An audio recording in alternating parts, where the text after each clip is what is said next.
February 9, 1999, Ashley asked her parents if she could go sleep over at a friend's house. Ashley's parents agreed that she could go. Ashley's mother did not know that Ashley's friend's parents were not home. Daniel, who she went to school with, was only 16.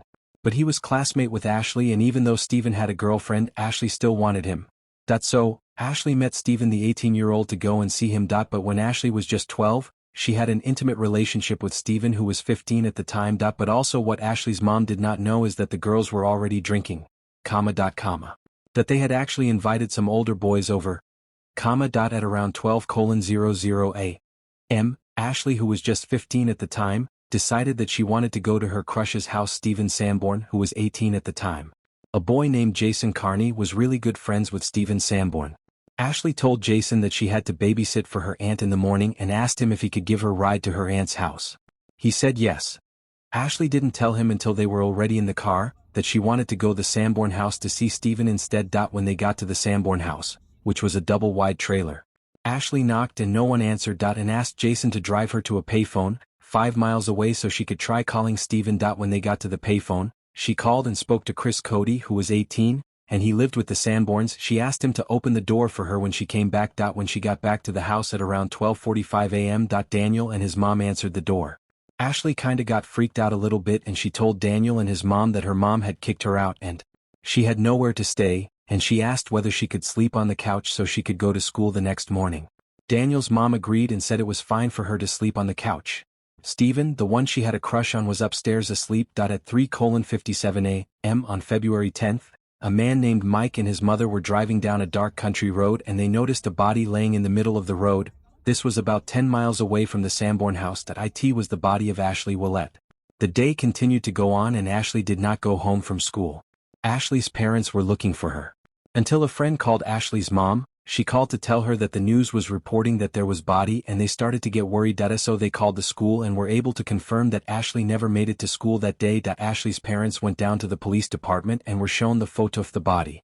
After an autopsy report was done, it confirmed that Ashley had passed away from strangulation.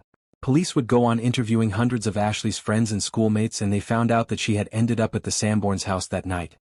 Daniel and Stephen were arrested for multiple different things. And it was said that Daniel, the 16-year-old that went to school with her, actually had a crush on her, but she did not like him. She liked the older brother.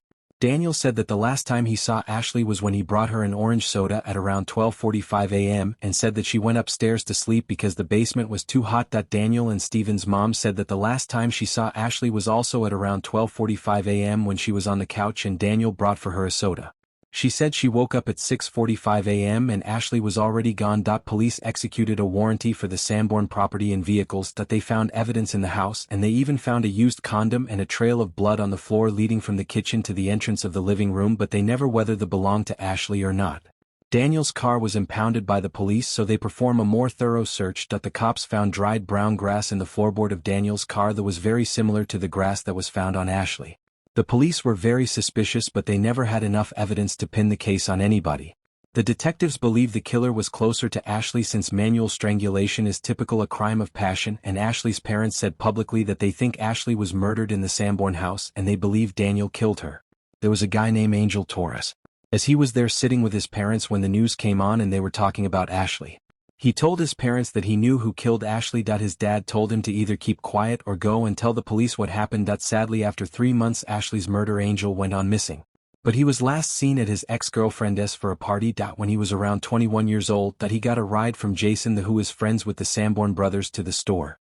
Then when Jason went back to the party, Torres wasn't with him and people were asking him where he left Angel. He said that he got a ride from a red truck. But people say that Jason had wet clothes and there was no body of water between the house and store. Jason also died after some time, and the case is still ongoing.